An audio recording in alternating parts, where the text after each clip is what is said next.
বরখলায় পুস্তসহ বলানো আটক।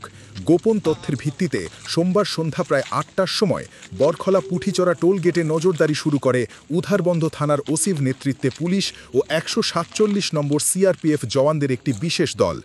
অভিযান চলাকালীন সন্দেহজনকভাবে চলা AS-11 FC 1420 নম্বরের একটি বলেনো পিকআপ গাড়িকে আটক করা হয়।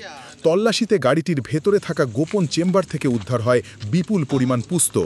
জানা গেছে, ভাইরাংটি থেকে হাফলংয়ের উদ্দেশ্যে সরবরাহ করা হচ্ছিল এই মাদকদ্রব্য। পুলিশ সূত্রে জানা যায়, এই যৌথ অভিযানে ২৭টিরও বেশি বস্তা পপি জব্দ করা হয়েছে। ঘটনাস্থলেই আটক করা হয় দুজনকে: ১. আচিবুর রহমান ড্রাইভার, ২. খাইরুল হক লস্কর। জব্দ হওয়া গাড়ি ও মাদকদ্রব্য থানায় নিয়ে গিয়ে আইনি প্রক্রিয়া শুরু করেছে উধারবন্দ পুলিশ।